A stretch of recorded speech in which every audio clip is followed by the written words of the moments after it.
Welcome to what we affectionately call MILF Valley. Don't be fooled by the name. It's not a place on any map. It's a state of mind. It's that perfect little cul-de-sac you drive through, admiring the identical mailboxes and the perfectly pruned rose bushes. You see the gleaming SUVs in the driveways, the golden retrievers trotting happily on their leashes, and you think, this is it, the good life.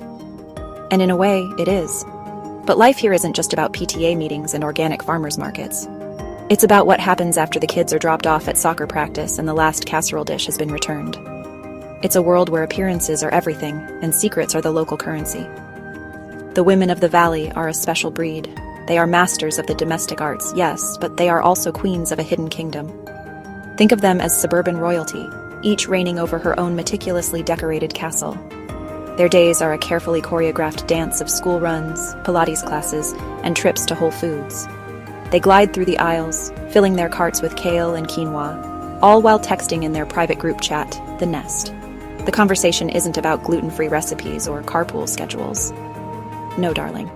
It's about plotting the evening's main event, the real reason they all moved to this pristine paradise in the first place. It's about survival. The air here is thick with the scent of freshly cut grass and unspoken desires. Every friendly wave from a neighbor holds a question. Every smile at the school gate is a subtle negotiation. You see, in a world where everyone has the same two-car garage and the same landscaped backyard, you have to find other ways to stand out. You have to cultivate a little mystery. The women here have perfected the art of the poker face. They can discuss the merits of a new Dyson vacuum while simultaneously planning a rendezvous that would make a soap opera writer blush. It's a delicate balance, a tightrope walk between propriety and passion.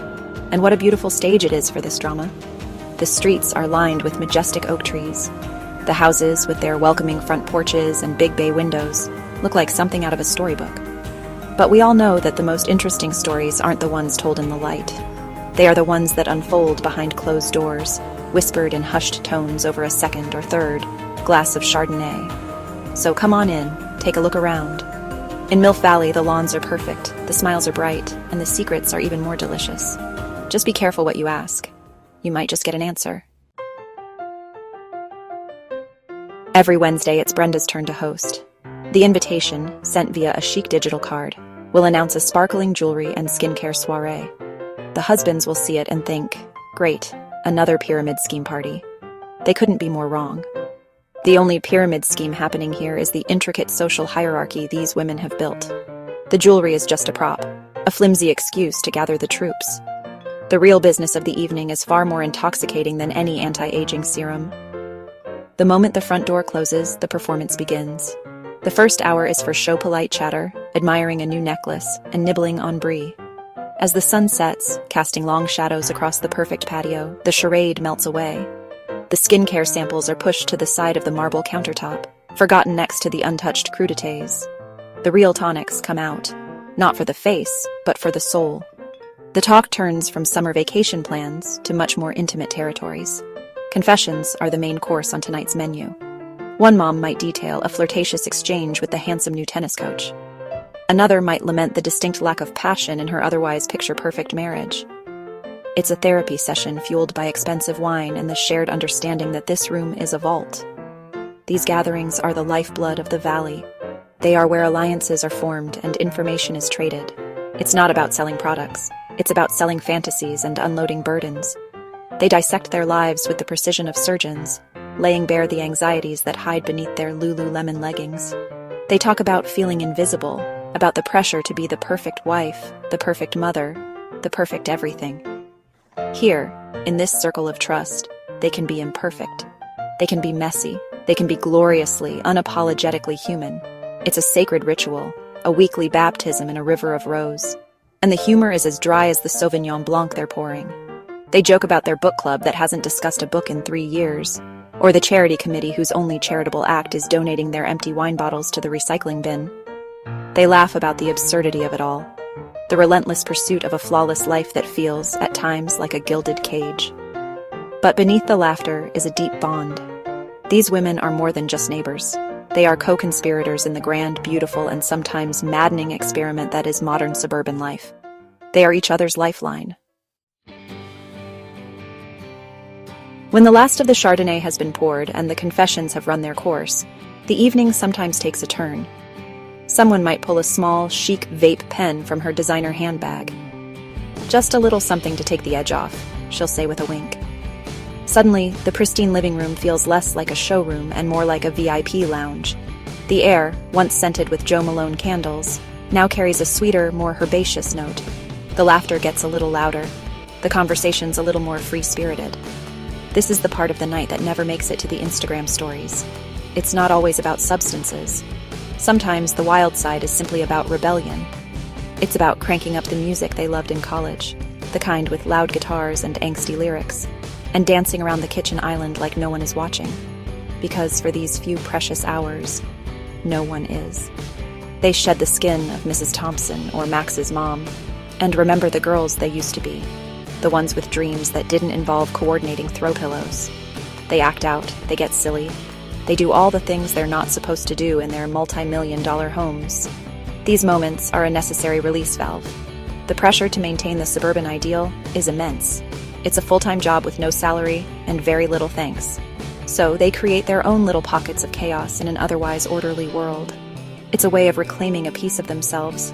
It's a silent protest against the tyranny of perfection. They aren't bad people.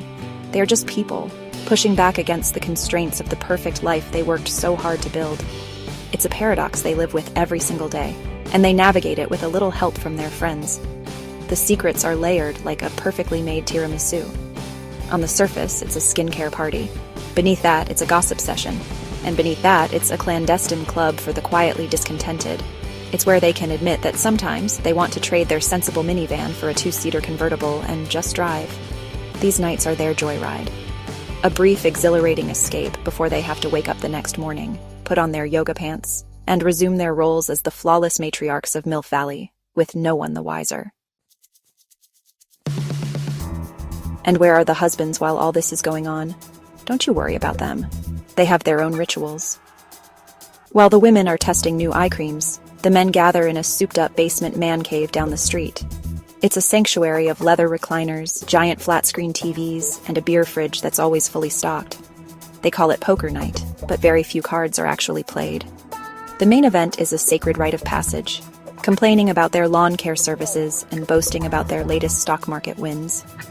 It's their own version of a support group, just with more yelling at sports referees on the television.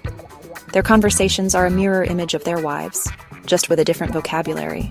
Instead of dissecting emotions, they dissect quarterly earnings reports. Instead of sharing intimate secrets, they share hot tips on fantasy football leagues.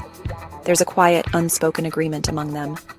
They don't ask too many questions about jewelry night, and the women don't ask about the mysterious haze that seems to linger in the man cave long after poker night is over. It's a delicate ecosystem of mutual, benign neglect. A don't ask, don't tell policy that keeps the suburban peace. They bond over their shared sense of provider-induced exhaustion. They talk about mortgages, college funds, and the ever-present pressure to keep climbing the corporate ladder. For them, the man cave is a fortress against the demands of their high-stakes lives. It's a place where they can regress a little, reliving their fraternity days with slightly more expensive beer and significantly more back pain the next morning. They might spend hours debating the merits of a new gas grill or analyzing a golf swing in slow motion. It's not wild, perhaps, but it's their escape. So as the night winds down in 2 separate houses on the same quiet street, a strange symmetry emerges. The women are putting away the wine glasses, and the men are clearing away the beer bottles. Both are erasing the evidence of their temporary escapes.